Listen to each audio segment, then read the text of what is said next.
guys, good morning. So today is Christmas Day here in Sapporo, but it's already our last day here. We are traveling now to another location today. So we already checked out from Grand Mercure Odori Park Hotel, and now we are riding a taxi going to Sapporo Station.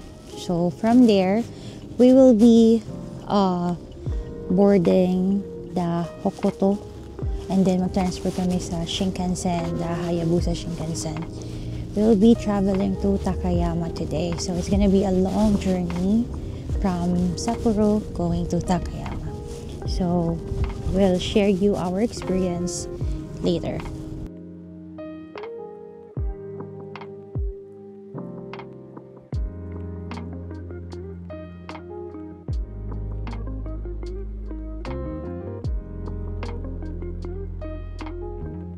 So we just arrived here at Sapporo Station. So from our hotel, it's just about 5-10 minutes ride via taxi.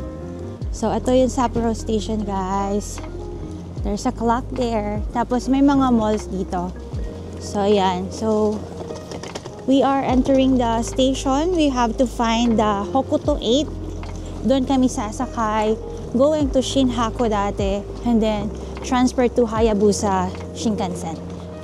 So, ayan. Here's the entrance ng Sapporo Station. Ayan. It's almost 9:30, 9:44 yung train namin. We have to find the Hokuto. So guys, dito yung entrance ng JR Lines. Tapos yung Hokuto yung sasakyan namin. It's a limited express, so kailangan naka-reserve kayo. So we already have our reservation. Ayun, makikita nyo dyan yung platform number 7. Doon kami sasakay. And so nakapasok na kami, guys. So ang hahanapin na lang namin ngayon is the platform or your truck namin, truck number 7. So makikita nyo naman dyan yung mga trucks number.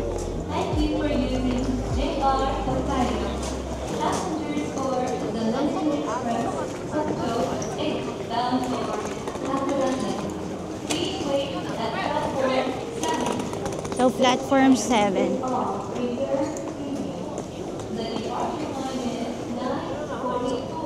So dito kami.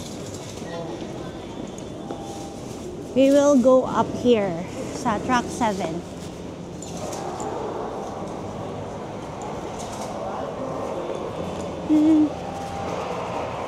Oh no, it's just genuine truck 7, but we have to find elevator. So hindi naman totoo, guys, na walang elevator and escalators sa Japan. We just have to look for it. Kasi hindi lahat ng locations nila nandun yung elevator or escalators. Madalas stairs sila. Pero if you want to use the elevator or escalator, pwede mong hanapin, baka nasa other side lang siya. So katulad ngayon, number 7, ayan, number 7 din naman to. Nandito yung elevator. Tapos, meron din siyang escalator here. Pero ang una mo makikita is just the stairs. Yeah. Hi guys! So, nakasakay na kami ngayon ng aming train going to Shinhaku dati. This is the first leg of our long journey for today. So, this is called the Hokuto train. Tingnan nyo, ito siya.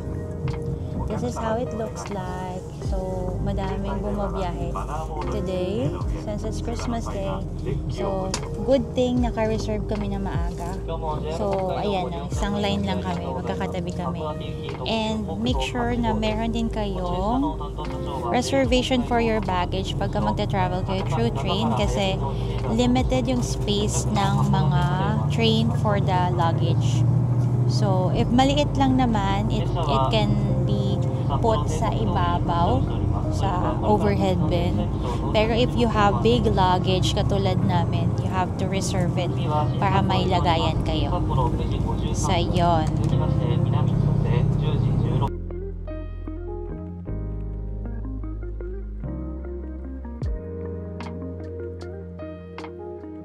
guys, so andito na kami. We're almost at the Shin Hakodate station. So pababa na kami. We are just preparing to alight. So ayan. That's how it looks like. Pag malapit na yung station nyo, you have to be prepared kasi saglit lang yung stop nila dito. Labas na kami guys. So ito yung sinakyan namin. Ayan. So now we will transfer naman. So mag-transfer kami sa Hayabusa train. Ito yung station namin, Shin Hakodate Hokuto. So magpa-transfer kami sa Shinkansen, Hayabusa Shinkansen. Bye, train! Bye! Bye, Hokuto! So this is where we're going to transfer and transfer to Shinkansen. Yung 39.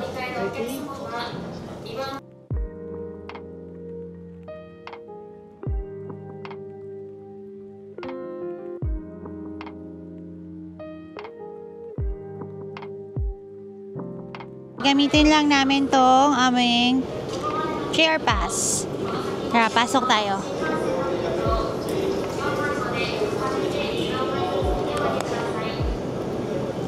So, papasok mo lang siya dito, yung JR pass mo. Tapos yun, malabas na siya sa kabila. Then, you have to get it. Ito na guys yung train na sasakyan namin.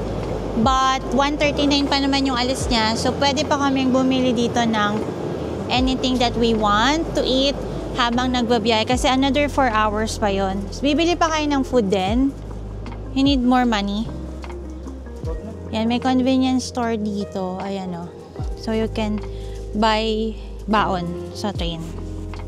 Ayan. Dapat mabilis lang kumilos kasi 10 minutes na lang. Alis na yung train namin. So, kailangan makasakay na kami. So, this is the inside ng Hayabusa Shinkansen train. So, una namin gagawin, we have to put our luggage sa lagayan. Ayan. Kurt naglalagay ng bag namin.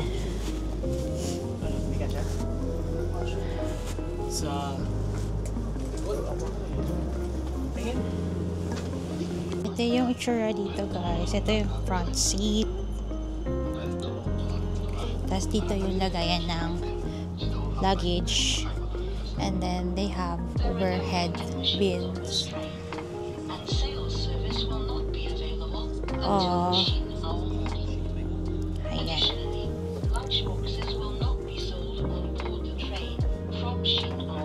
Ito yung mga seats. May by 2s tapos may by 3s. Ayan.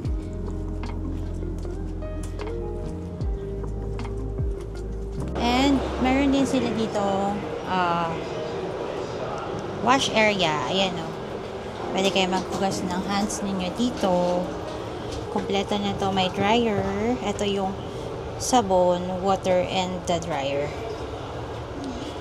Toilets are here. So, if you want to use the toilet, ito yung itsura niya guys. So, meron siyang changing place para sa mga babies. Tapos, ito yung toilet. Of course, it's Japanese style toilet. May upuan din ng bata, baby, if you need one. Then, this is the flush button, the blue one. That one is the flush button. And then, yeah. It's very clean. Tapos, may seat cleaner din dito na pwede nyong gamitin if you want to clean the seat first before using the toilet. Tapos, it has a mirror. Ayan o, may mirror dito. So, if you want to freshen up before alighting to a station, pwede kang mag-freshen up dito muna. Ayan. And then, they have a minute sink here. Tapos, automatic na din yung faucet niyan. Pag nilagay mo yung kamay mo, maglalabas ng water. So, let's go out. And outside, meron din siya na dito mirror and anong tawag dito? Sink. Wash area. Ayan. So, this one, may iba pa dito na toilet. That's for the men na toilet. Ito for common toilet naman to. So, let's go back to our seat kasi paalis na yung train.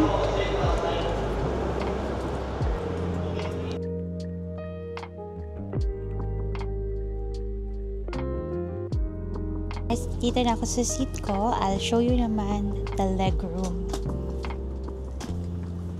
So, ayan. Sobrang laki ng leg room dito. Actually, kasya pa isang luggage sa may paa mo pag wala ka na mapaglagyan. Ayan. Tingnan mo, kasya pa. And they have a hook. Ayan, may sabitan ka dyan ng bag. Ayan, nakasabit yung bag ko. They also have it here para sa mga jackets. Tapos may plug din dyan. Ayun, may plug. So, if you need to charge your phone or your devices, pwede kayo mag-charge. So, it's really comfortable to travel via train. Kahit malayo yung biyahe. Pero, very comfortable kasi kumpleto yung train nila. Ayan, paalis na. If you hear that sound, yung ibig sabihin, the train is about to leave the station. Magko-close na yung mga doors niya. So, if you're hindi ka pa nakakasakay, pag narinig mo yun, dapat sumakay ka na. Ayan.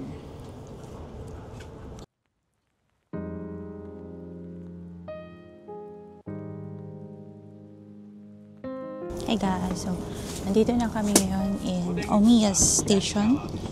We just have like 10 minutes to transfer to the Hokuriku Shinkansen line. So, you have to be in a hurry. Kaya naka-prepare na kami itong bababa. Yan, naka-prepare na yung mga gamit namin. Para ready na kami bumaba once the train stop. Yan. So yan, we just stopped. The train just stopped, so we will be alighting here. This is Omiya Station. Ayan, nakalabas na kami. So we have to find our next train.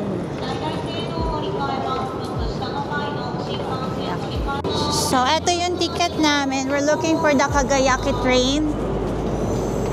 Mag-elevator muna kami. Pababa. Ito, nakita namin kung saan kami pupunta. Nag-escalator lang kami.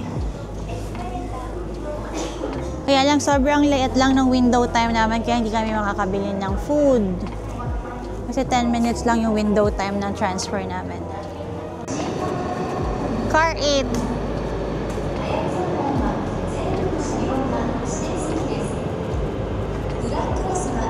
Dito kami sa Shinkansen, dito sa part na to.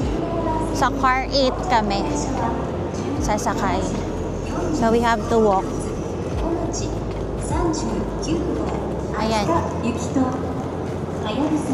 Fast pace talaga dito. Kailangan mabilisan lahat ng gagawin mo.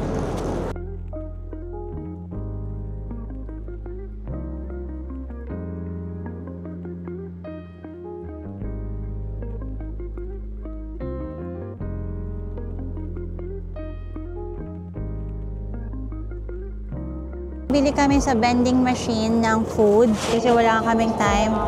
Ayan.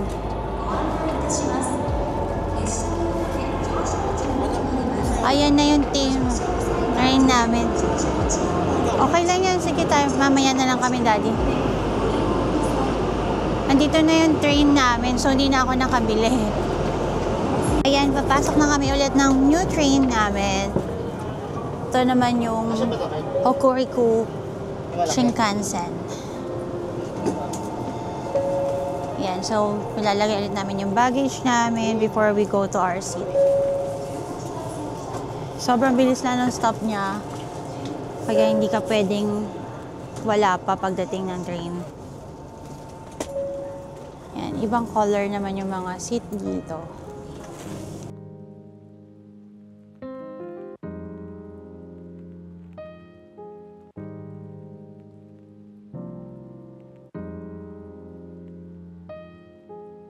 Kaya nakasettle down na kami ulit dito sa aming seats sa Shinkansen going to Toyama.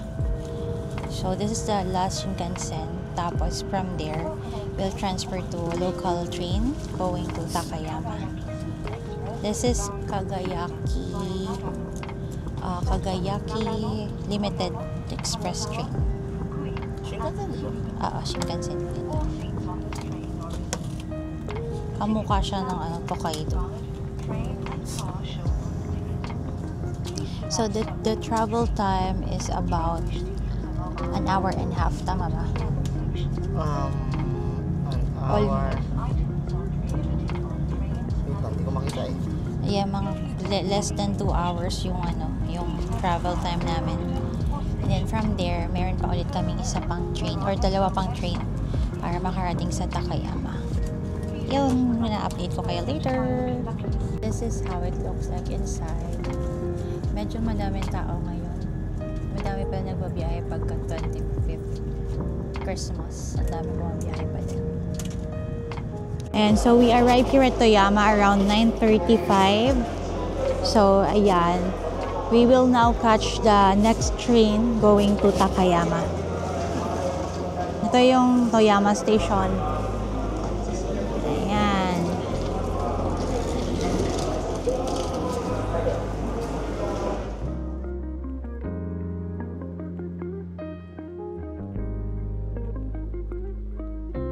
Guys, so this is the continuation of our journey yesterday. So the last vlog that I had is when we arrived at Toyama Station, and then hindi na ako nakapag-vlog because when we arrived at Toyama Station, we didn't expect na last train is 7:50 pala, and then there is a suspension of the Shinkansen line na sinasakyan namin, the Hokuriku line, na suspension ng 7 p.m. Supposedly, we are arriving at Toyama at 7:35 and we'll be catching the train to Takayama ng 7:50, which is the last train na pala. So, since there's a suspension of the Shinkansen line na sinasakyan namin, umandar siya ng 9 p.m. na. So, we weren't able to catch the last train. So, nagkaroon kami ng problem doon. We were stuck in Toyama for that night, last night. So, we weren't able to continue our journey going to Takayama. Napilitan na lang kami na mag-book ng hotel in Toyama so that we can sleep. So, we booked the Toyoko Inn, which is just across the Toyama station. Buti na lang when we go inside the train station, paglabas namin ng Shinkansen line, we are transferring to the local train. Nag-ask yung train staff kung saan kami pupunta, and we tell them na papunta kami ng Takayama. And then he said that the Takayama trains are already done for the day. So we asked him baka pwede kami hanggang sa Inotani, and he stopped us not to go there na kasi if we go to Inotani daw, there will be no place for us to stay. So mabuti na din na sa Toyama kami na stock kasi there are a lot of hotels that we can sleep overnight. So yun ang nangyari. So I think it's really a big impact on our journey or on our travel kasi if we make it to Takayama, the next morning dapat we are scheduled to go to Shirakawa-go. However, because of that incident, malaki naging impact sa plans namin. We weren't able to continue with our plans to visit Shirakawa-go. And then, yung baggage namin, if you remember, we ship it or we have Yamato service from Haneda going to Takayama. Pinasend namin sa hotel namin doon. And it's already there. Nasa Mercure Hotel na yung stuffs namin or yung mga luggage namin. Which is another problem kasi hindi na kami nakapag-stay doon sa hotel na yun. We have to cancel the reservation. Good thing is that mabait yung hotel, yung Mercure Hida Takayama. binigyan niya kami, kinancel nila yung reservation namin without any charges. Pero ang ginawa ko is I sent an email last night pa. I asked the train staff to give me like a certificate na nagkaroon talaga ng delay and part kami ng delay. So binigyan naman kami and I sent an email to our hotel saying that we will not be able to make it last night. Pero pupunta kami the next day to claim our baggage. And if they can still give us at least 1 room, kasi 2 rooms yung binook namin. So yun, nakakuha akong certificate, I emailed them, they replied back the next morning, this morning, na okay, they will just cancel my reservation. They will give me 1 room, which is a lower type of room since gagamitin lang namin to fix our things. So yun yung ginawa namin. After we check out in Toyoko Inn, around 9:30 kami nag-check out. We catch the Hida Limited Express going to Takayama, then head to Mercure to fix our things kasi madami kaming gamit na ayusin. And then we have to send it to another hotel. Ayan. So, I think ang lesson for this is make sure na alam nyo yung timing ng mga trains, which is alam naman namin yung mga timing ng trains namin kasi nga naka-pre-book lahat yon. However, always have plan B kasi kapag hindi mo alam na yung gagawin mo when it happens, hindi ka naman pwedeng matulog sa station, diba? Malamig, winter time ngayon. So, always have extra budget kapag nangyari to. At least you have the capacity to book another hotel for emergency purposes, mga ganon. Huwag kayong babiyahe na saktong-sakto lang yung budget nyo. Kasi it may happen, hiccups happen to the travel. Kahit gaano pa ka-planned yung mga travel itineraries natin, there will be emergencies, there will be hiccups along the way. Katulad nun, hindi naman namin ginusto na magkaroon ng suspension sa Shinkansen. And it's very rare, di ba? Very rare na nade-delay ang Shinkansen ng Japan. And it's the first time na nangyari sa amin yung ganon. So, just make sure that you have extra budget. Tapos, always have plan B. And, syempre, learn to ask questions. Kailangan marunong ka magtanong. Kahit hindi sila kasi marunong mag-English, they are very helpful. The Japanese people are very helpful. They will try their best para matulungan kayo. So, don't hesitate to ask questions. And make sure na meron kayong translation app sa phone nyo kasi it will really help you a lot if magkakaroon kayo ng mga ganitong instances.